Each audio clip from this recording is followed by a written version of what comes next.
Hello friends, welcome to success plus academy. मैं हूं सुमित चौधरी और आज हम पढ़ेंगे गुज्जर प्रतिहार अंपायर के बारे में। तो ये जो गुज्जर प्रतिहार वंश था, इसने भारत में 8वीं से 11वीं शताब्दी के मध्य गुजरात, राजस्थान और मालवा के क्षेत्र में इन्होंने शासन किया था। तो कौन थे ये गुज्जर प्रतिहार वंश के शासक और कैसे इनका राइज हुआ? और साथ ही साथ एक बात और आप सोच रहे होंगे कि अगर बात मैं कर रहा हूँ 8वीं से 11वीं शताब्दी की, तो हमें इसको पढ़ना चाहिए मध्यकालीन भारत में। तो मध्यकालीन भारत में ना पढ़ा के मैं इसको एंशिएंट में क्यों करा रहा हूँ? तो इसका रीजन ये है कि देखो, मैंने आपको राष्ट्रकूट डायनेस्टी और पाल डायनेस्टी करवा दी है इसी एंशिएंट पीरियड में ही। ठीक है, तो वो जो शासक थे, राष्ट्रकूट और पाल वंश के शासक, वो इनके साथ कंटेम्पररी थे और उनका और इनका ये तीन वंश जो हैं, गुज्जर प्रतिहार, पाल और तीसरा राष्ट्रकूट, इन तीनों के बीच में एक त्रिकोणीय संघर्ष चलता था। तीनों वंश एक दूसरे के साथ बार बार बैटल्स में इन्वॉल्व होते थे और तीनों के बीच में एक केंद्र बना हुआ था संघर्ष का, वो था क्या? कन्नौज, या फिर उस समय कन्या भुज उसको बोला करते थे। तो इसीलिए मैं आपको इसी समय में पढ़ा रहा हूँ, एंशिएंट टाइम में पढ़ा रहा हूँ। वैसे तो ये पूर्व मध्यकाल का समय भी बोला जाता है, या फिर जो बाद का क्लासिकल, लेट क्लासिकल पीरियड भी इसको बोला जाता है। ठीक है, तो ये जो लेक्चर है ये आपके लिए यूपीएससी, एसएससी, रेलवे और various competition exam point of view से इंपॉर्टेंट है। साथ ही अगर आप इन एग्जाम्स की तैयारी कर रहे हैं तो आप चैनल को सब्सक्राइब कर सकते हैं। चलिए शुरू करते हैं। सबसे पहले ब्रीफ में देख लेते हैं क्या होता है, पहले की घटनाओं के बारे में जान लेते हैं। हमने पढ़ लिया है पुष्यभूति डायनेस्टी को, राष्ट्रकूट डायनेस्टी को और पाल वंश की डायनेस्टी को। तीनों इंपॉर्टेंट हैं, तीनों पढ़ लिया है। तो पुष्यभूति डायनेस्टी जो थी, इसका अंत होता है राजा हर्षवर्धन के अंत के साथ ही, जिन्होंने शासन किया था 606 से लेके 647 एडी तक। इनके बाद भारत में एक तरीके से पॉलिटिकल इंस्टेबिलिटी आ गई, केओस आ गया, क्योंकि ऐसा माना जाता है जो प्राचीन समय था उस समय में, या फिर किस भारत का अगर राजवंश के हिसाब से देखें तो ये अंतिम एक एम्परर थे। ग्रेट हिंदू एम्परर में अगर देखें तो अंतिम ग्रेट एम्परर कौन थे? हर्षवर्धन थे। ठीक है, ये इस बात पे आप बहस कर सकते हैं। कोई पृथ्वीराज चौहान को अंतिम ग्रेट एम्परर बोलता है, कोई किसी को बोलता है, कोई किसी को बोलता है, लेकिन हर्षवर्धन जेन्युइनली जिन्होंने इतने बड़े एरिया पे शासन किया वो हर्षवर्धन थी। ठीक है, इनकी राजधानी थी कन्नौज और इनका बारे में मैं आपको डिटेल में बता चुका हूं। इनकी डेथ के बाद भारत में क्या हुआ, एक इंस्टेबिलिटी हो गई और इनका जो एम्पायर है वो छोटे छोटे एम्पायर्स में बट गया। अब बहुत सारे एम्पायर थे जो कन्नौज में छोटे छोटे वंश शासन करने लग गए, इधर दक्षिण में अलग शासक करने लगे, नॉर्थ में अलग, पूर्व में अलग और पश्चिम में अलग। उन्हीं में से तीन इंपॉर्टेंट एम्पायर थे, वो थे पाल वंश के शासक, दूसरी तरफ थे गुज्जर प्रतिहार, और नॉर्थ में देखें तो हम, अगर मैं मैप में आपको बताऊं तो इधर तो थे गुज्जर प्रतिहार डायनेस्टी के शासक, दूसरी तरफ ये पाल वंश आ गया, और नीचे की साइड जब हम दक्षिण भारत की बात करें तो यहाँ राष्ट्रकूट डायनेस्टी ने शासन किया, महाराष्ट्र, और इससे नीचे का जो कर्नाटक वाला इलाका है, ये वाला इलाका राष्ट्रकूट के अधीन आया करता था। तो अब इनका ट्राई जंक्शन ये था, ये कन्नौज। अब ट्राई जंक्शन को आप भूटान और वो इंडिया वाला और चाइना वाला डोकलाम मत समझ लेना, वो नहीं है। ये मैं बात कर रहा हूँ कन्नौज की, जो कि इनका एक तरीके से बना हुआ था बोन ऑफ कंटेंशन। यहाँ पे आके इनकी बार बार बैटल्स होती थी।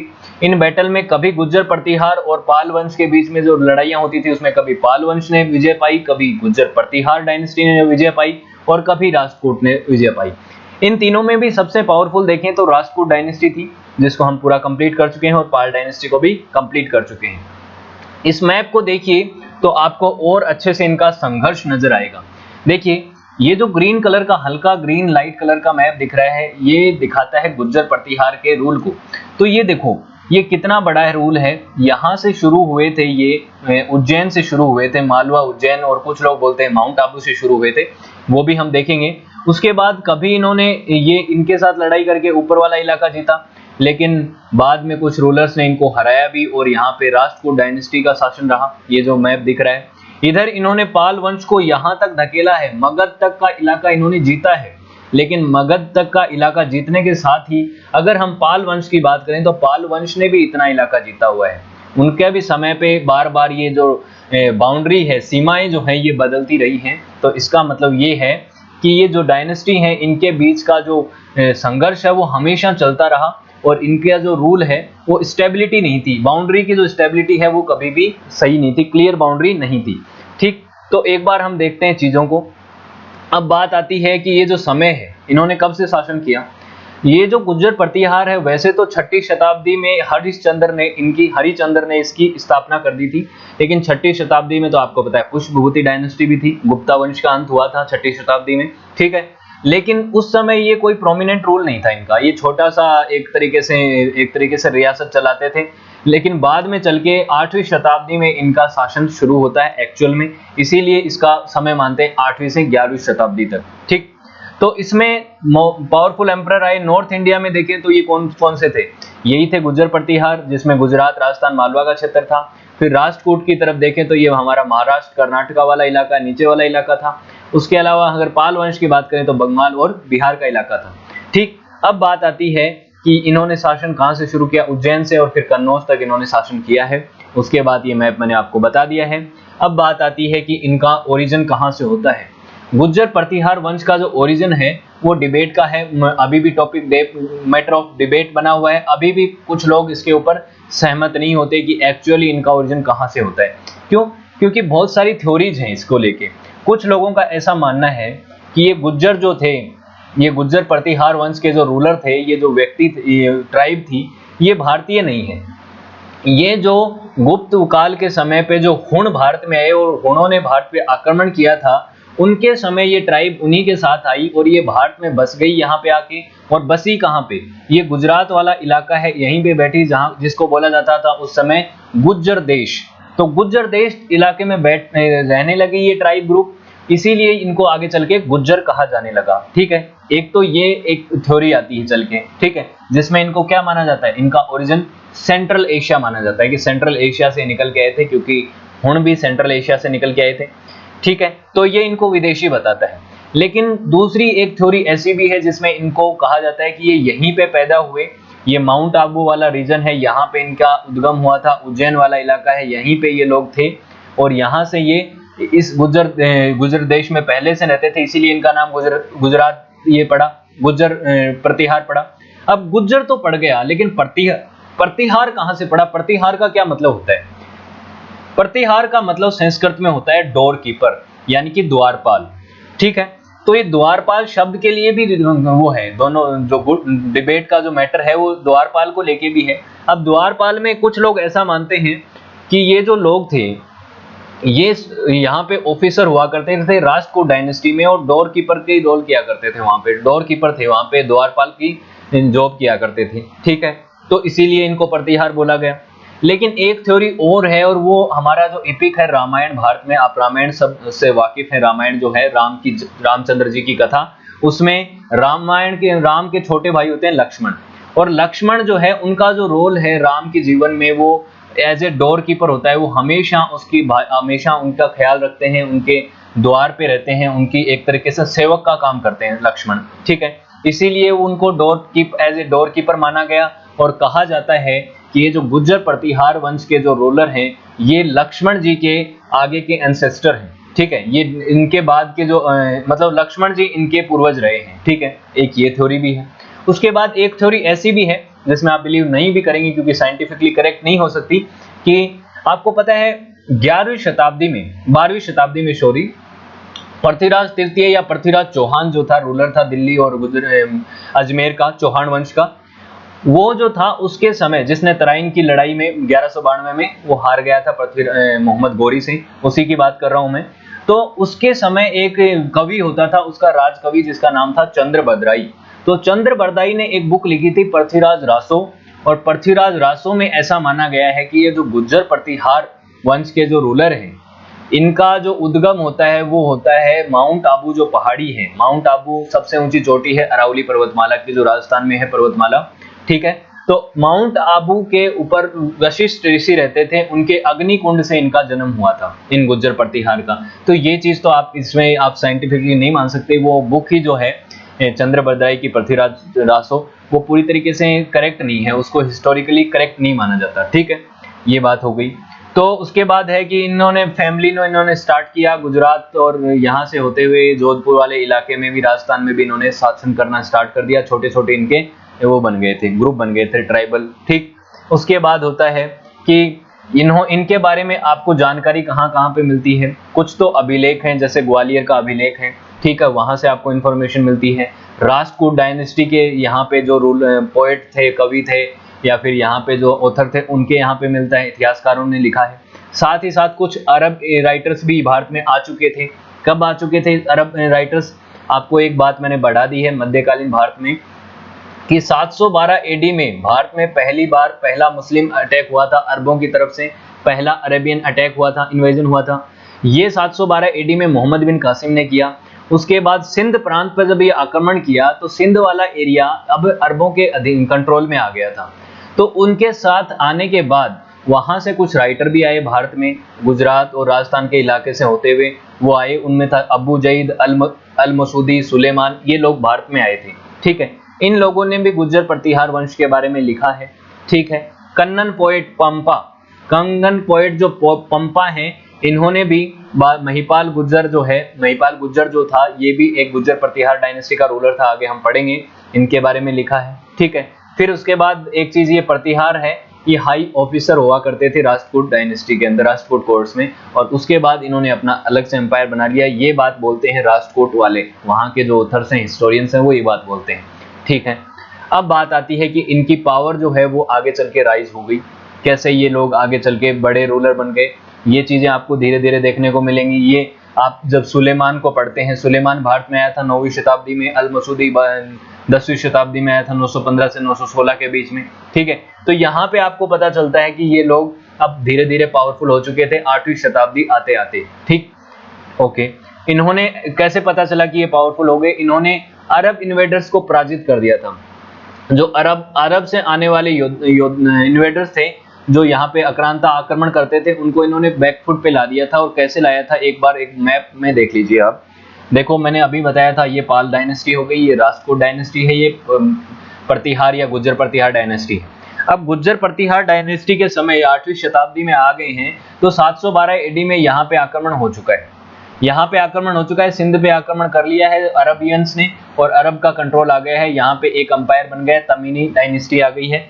और यहाँ पे अब देखो, 712 एडी में जब अरबों ने आक्रमण किया था तो उनका मकसद क्या था? उनका मकसद था भारत पे आक्रमण करना और भारत पे जीतना और यहाँ पे अपनी सत्ता को कायम करना। लेकिन इस सत्ता को कायम ना करने का जो रीजन था वो ये प्रतिहार डायनेस्टी थी। इन्होंने इस सिंध प्रांत से आगे इनको बढ़ने ही नहीं दिया। ये पावरफुल थे, इसका मतलब आप देखोगे अरबियंस ने हराया था भारतीय राजाओं को उस समय। आपको याद है जब मैंने बताया था आपको पहला इन्वेजन, जो मोहम्मद बिन कासिम का आक्रमण, तो उसने जीत लिया, लेकिन आगे इनको नहीं आने दिया। इसीलिए भारत में ये एक ऐसा नहीं माना जाता कि अरबियंस ने भारत पे आक्रमण करके यहाँ की सत्ता को ज्यादा वो कर दिया हो, इन्फ्लुएंस कर दिया हो। भारत में सत्ता कब मिलती है अरब जो इस्लाम के रूलर्स हैं उनको?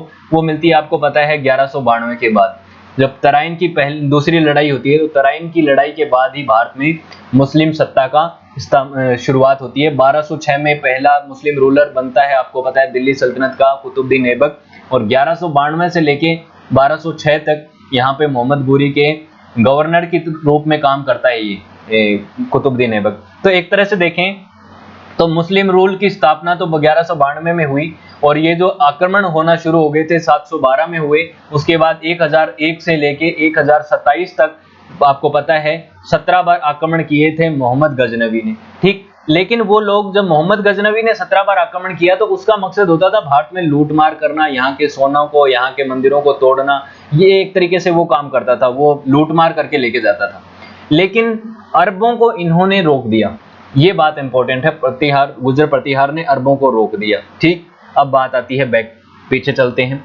ठीक, अब बात आती है कि पहला रूलर जो है वो तो मैंने बताया था आपको, हरिचंद्र था, 6वीं शताब्दी में उसने इस वंश की स्थापना करी। लेकिन उसकी सिग्निफिकेंस ज्यादा नहीं थी, उसके बारे में हमें ज्यादा चीजों को पढ़ने की जरूरत नहीं है, क्योंकि वो एक कमजोर रूलर था।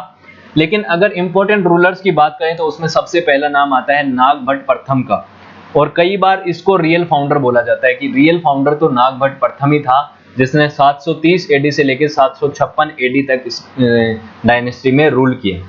ठीक है, इसका सबसे मेन अचीवमेंट यही था कि इसने अरबों को हराया और अपनी जो डोमिनेंस है वो भोंच यानी कि आज का भलूच जो इलाका है, गुजरात वाला भलूच डिस्ट्रिक्ट जो है, वहां तक इसने अपना शासन फैलाया और वहां तक इसकी डोमिनेंस थी। इसने किसको हराया? जुनैद को हराया, एक अरब कमांडर था। उसके बाद इसका सक्सेसर था जुनैद का तैमीन, और इसी के नाम पे वो तमीनी डायनेस्टी पड़ी। इसको हराया था इसने बैटल ऑफ राजस्थान में। तो बैटल ऑफ राजस्थान किसके बीच में लड़ी गई? एक तरफ था नागभट्ट जो कि है आपको पता है गुज्जर प्रतिहार डायनेस्टी का रूलर, और दूसरी तरफ कौन है? दूसरी तरफ है अरब वाले जो रूलर हैं तैमीन। ठीक, इसको इसने हरा दिया था। तो इंपॉर्टेंट बात है, याद रखना है। फिर है he entrust a powerful kingdom to his successor including Malwa and part of Rajasthan. तो इसने अपने इलाके को अपने सक्सेसर्स को दिया, तब इसने मालवा और राजस्थान के पार्ट को भी जीत रखा था। इसने अरबों को तो बैकफुट पे धकेल दिया, पीछे धकेल दिया, लेकिन राष्ट्रकूट डायनेस्टी से ये हार गया। ठीक है, और उसके बाद इसकी मृत्यु के बाद इसका भतीजा जो है, इसके भाई का लड़का ककुष्ट, ये गद्दी पे बैठता है। ठीक, लेकिन ककुष्ट और इसका बेटा आगे चल के, ये दोनों इंपॉर्टेंट नहीं है, इन्होंने कुछ ज्यादा काम नहीं किया, थोड़े ही समय तक इन्होंने शासन किया। और इसके बाद जो अगला सक्सेसफुल रूलर रहता है वो आता है, ये आता है वत्सराज। वत्सराज ने शासन किया 775 से लेके 800 सीई यानी कि एडी तक, कॉमन एरा तक, 25 साल तक इसने शासन किया। इसका क्या था? इसका योगदान है, इसने सबसे पहले तो भंडी डायनेस्टी जो थी, ये डायनेस्टी भंडी डायनेस्टी जो थी, ये कन्नौज के इलाके में शासन किया करती थी। ठीक, ये कन्नौज का इलाका है, कहाँ है सॉरी, हाँ कन्नौज वाला इलाका है, यहाँ पे भंडी डायनेस्टी शासन करती थी आफ्टर डेथ ऑफ हर्षवर्धन। लेकिन इसको हरा के यहाँ पे इसने अपना शासन स्थापित कर लिया। तो ये यहाँ पे पहुंच गया। अब ये यहाँ पे शुरू हो जाएगी क्लेश, यहाँ पे तीनों के बीच में संघर्ष शुरू हो जाएगा, तीनों की एक तरह से सीमा लगने के बाद। तो वत्सराज ने ये काम किया, कन्नौज पे अटैक एक तरीके से क्या कर लिया है, कन्नौज को कैप्चर कर लिया है। कन्नौज को कैप्चर करने के बाद इसके ऊपर एक आक्रमण होता है, किसकी तरफ से? राष्ट्रकूट डायनेस्टी होती है, उसका एक रूलर होता है ध्रुव। ये देखो मैंने बात बताई थी आपको पाल वंश के समय भी, कि ध्रुव ने आक्रमण किया किस पे? वत्सराज पे। उससे पहले वत्सराज धर्मपाल को हरा चुका था। चीजें समझिए, ये है गुज्जर प्रतिहार, ये है राष्ट्रकूट, और ये है आपका पाल वंश। सबसे पहले क्या हुआ कि गुज्जर प्रतिहार और पाल के बीच में लड़ाई हुई, और पाल वंश का शासक धर्मपाल हार गए। लेकिन और इसी लड़ाई के बाद ये गुज्जर प्रतिहार ने क्या किया, यहाँ पे कन्नौज पे जाके एक तरीके से कंट्रोल पा लिया। तो कन्नौज जो है आज के समय उत्तर प्रदेश में, उस पे किसका कंट्रोल हो गया? वत्सराज का हो गया। अब वत्सराज के बाद ध्रुव राजा था एक राष्ट्रकूट डायनेस्टी का, इसने आक्रमण किया वत्सराज पे, तो ये जीत गया और गुज्जर प्रतिहार हार गए, वत्सराज हार गया। तो अब वत्सराज कमजोर हो चुका है, इसीलिए धर्मपाल ने वापस आक्रमण किया वत्सराज पे, और अब की बार इसने वत्सराज को हरा दिया। और यहाँ पे जो रूलर था इसका कन्नौज में, उसकी जगह अपना पपेट रूलर बिठा दिया, अपना एक सेनापति बिठा दिया, आपको पता है जिसका नाम था, सॉरी नाम क्या आ रहा है जिसका, चक्रयुद्ध को बिठा दिया। कहाँ पे? यहाँ पे कन्नौज में। तो कन्नौज में अब कौन हो चुका है? चक्रयुद्ध हो चुका है, चक्रयुद्ध हो चुका है, चक्रयुद्ध हो गया है। किसने बिठाया इसको बिठाया धर्मपाल ने। अब धर्मपाल ने इसको बिठा दिया, और वत्सराज के समय आते आते ये इसको क्या हो गया, वत्सराज को हार का सामना करना पड़ा, और वत्सराज को अपने जिंदगी के अंतिम समय राजस्थान के डेजर्ट में घूमते फिरते बिताना पड़ा, और वो एक तरीके से लास्ट में उसके हाथ से पावर चली गई। ठीक, अब बात आती है आगे, चलिए अपना नागभट्ट सेकंड। नागभट्ट के बाद इसका वत्सराज के बाद इसका बेटा नागभट्ट द्वितीय जो है वो सत्ता में आया, और उसने सोचा कि चलो मैं रिक्लेम करूंगा अपना जो रेपुटेशन हमारी फैमिली की चली गई है, दोबारा से हम एरिया को एक्सपांड करेंगे। और इसने किया भी। क्या किया? सबसे पहले सिंध प्रांत जो है वहां पे जाके पाकिस्तान में जो है वहां पे इसने कुछ लड़ाइयां जीती, और वहां का कुछ एरिया जीता। उसके बाद ईस्टर्न इलाका जो है, और बाद में पाल वंश को भी इसने हराया। ईस्टर्न इलाका आप देख रहे हैं, ये ईस्टर्न इलाका ही तो है भारत का, तो यहाँ पे जाके इसने इलाके को जीता है। ठीक है, तो ये एरिया वापस में इसके कंट्रोल में आने लग गया। ठीक, उसके बाद आती है बात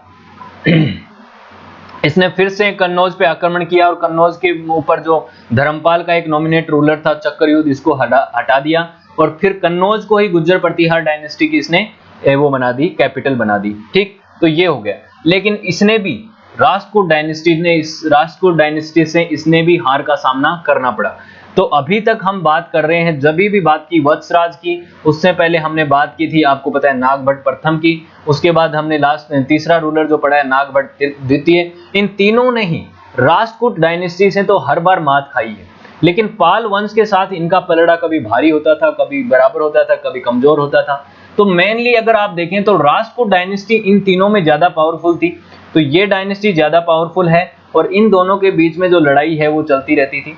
राष्ट्रकूट डायनेस्टी की मैं अगर बात करूं तो ये बार बार ये जो नर्मदा वाला इलाका है इससे नीचे तो कंट्रोल कर पाते थे अच्छे से, इसके नर्मदा वार के बाद पार तो कर लेते थे, युद्ध भी जीत जाते थे, लेकिन ज्यादा समय तक उस एरिया को ये कंट्रोल नहीं कर पाते थे और इनको वापस नर्मदा से उस साइड ही जाना पड़ता था, दक्षिण भारत की तरफ ही जाना पड़ता था।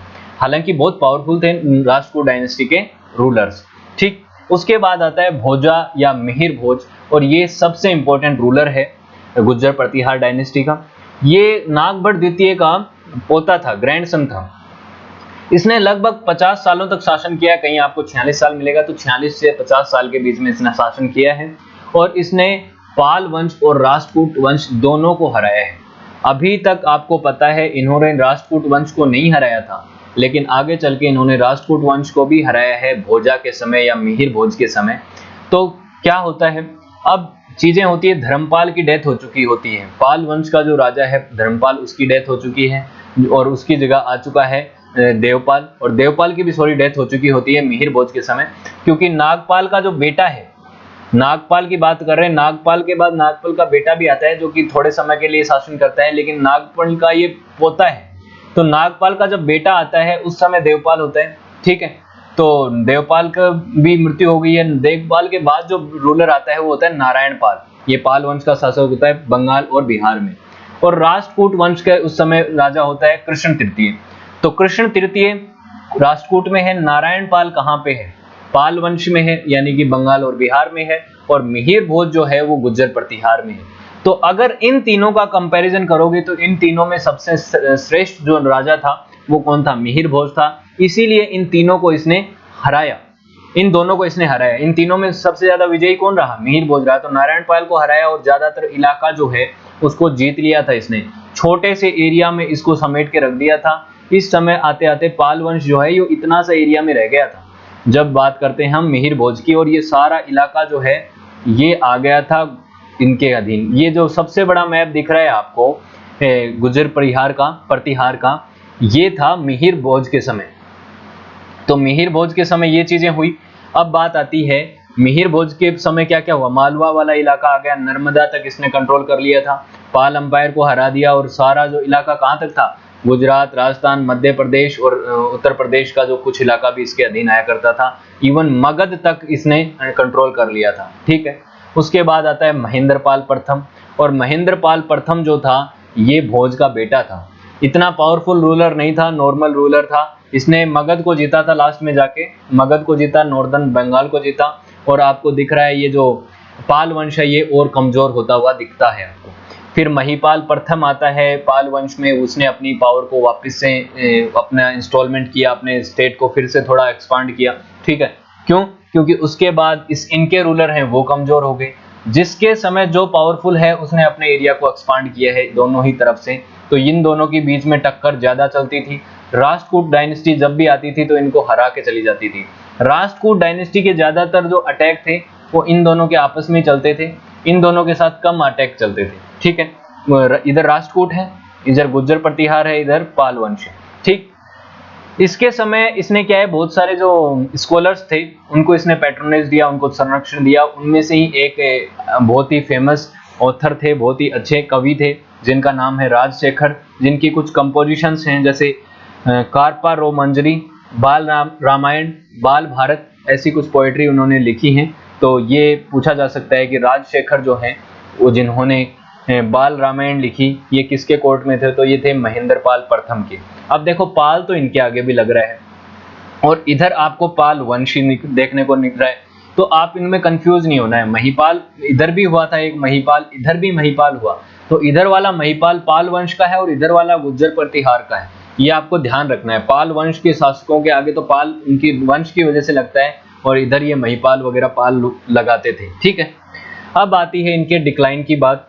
भोज की डेथ के बाद ही ये जो प्रतिहार डायनेस्टी है ये थोड़ी कमजोर पड़ने लग गई, इनकी मिलिट्री पावर है वो कमजोर हो गई और इसी की वजह से इसके जो सक्सेसिव किंग्स थे वो कमजोर देखने को मिलते हैं। और कमजोर होने की वजह से जो इनके अधीन जो साम्राज्य थे, इनके अधीन जो फ्यूडल लॉर्ड्स थे, जो सामंत थे, उन्होंने खुद को एक तरीके से इंडिपेंडेंट घोषित कर दिया और वो अपने अपने प्रोविंस में अपने आप को कोई गवर्नर घोषित कर रहा है, कोई अपने आप को एम्परर घोषित कर रहा है, ये चीजें होने लग गई। तो इनका एम्पायर एक तरीके से कमजोर हो गया। उसी के बाद ये धीरे धीरे देखने को मिलता है कि इनका इलाका सिर्फ कन्या भुज यानी कि कन्नौज तक सीमित रह गया, धीरे धीरे इनका डिसइंटीग्रेशन हो गया। और ऐसा माना जाता है कि यशपाल जो था, यशपाल जो है वो 1036 तक उसने शासन किया और वो अंतिम रूलर था गुर्जर प्रतिहार डायनेस्टी का। अंतिम रूलर इस डायनेस्टी का कौन है? यशपाल। प्रथम रूलर कौन था? हरिचंद्र, ठीक है, जिसने 6ठी शताब्दी में शुरू किया था। तो लगभग 11वीं शताब्दी में आगे 8वीं से लेकर 11वीं शताब्दी तक रहा। हालांकि गुर्जर प्रतिहार वंश का जो शासन है उसमें छोटे छोटे रूलर जो हैं वो बाद में भी रहे। और 11वीं शताब्दी में गजनवी ने जब भारत पे आक्रमण किया, आपको पता है 1000 से लेके 1027 तक उसने काफी बार आक्रमण की, तो इन प्रतिहार डायनेस्टी के किंगडम्स को बहुत ज्यादा नुकसान पहुंचाया और ये बाद में इनका एग्जिस्टेंस ही खत्म हो गया 11वीं शताब्दी के मिड में जाते जाते, ठीक है, ये चीजें हुई। उसके बाद यहाँ से ये जो बहुत सारे आपको पता है शाकंभरी के चौहान निकले, गढ़वाल निकले बाद में, उसके बाद चंदेल निकले, परमार निकले मालवा के, इनके बारे में हमें अलग से पढ़ना है। और इन्होंने आगे चल के शासन किया 11वीं शताब्दी और 12वीं शताब्दी में। और उसके बाद आपको पता है भारत में मुस्लिम रूल शुरू हो गया 1192 के बाद। 1206 से ऑफिशियली स्टार्ट हो गया था जब कुतुबुद्दीन ऐबक यहाँ का एक तरीके से अपने आप को इंडिपेंडेंट रूलर घोषित कर देता है after the death of Mohammad Ghori, ठीक है। तो मोहम्मद गोरी के बाद से ये शुरू हो जाता है। तो ये 1194 वगैरह ये दे रखा है। 1194 में क्या हुआ था? चंदेलों को हरा दिया था, गढ़वाल डायनेस्टी को हरा दिया था। जयचंद जिसका रूलर था आपको याद होगा, तो जयचंद को 1194 में हरा दिया था मोहम्मद गोरी ने ही। और उसके बाद यहाँ पे मुस्लिम सत्ता की शुरुआत हो जाती है, ठीक है। तो इस तरीके से इनका डिक्लाइन होता है। हमने तीनों को पढ़ लिया है, पाल वंश को, राजकोट वंश को, और अभी हमारा गुर्जर प्रतिहार हो गया है। तो ये हमारा कंप्लीट हो गया है। इनका जो त्रिकोणीय जो संघर्ष है उसको हमने कंप्लीटली कर लिया है। तो आई होप आपको वीडियो अच्छा लगा होगा। वीडियो अच्छा लगा तो वीडियो को आप लाइक करें, शेयर करें और चैनल को सब्सक्राइब कर सकते हैं ताकि आने वाले वीडियोस की आपको अपडेट मिलती रहे। Thank you so much, have a good day, see you in next class.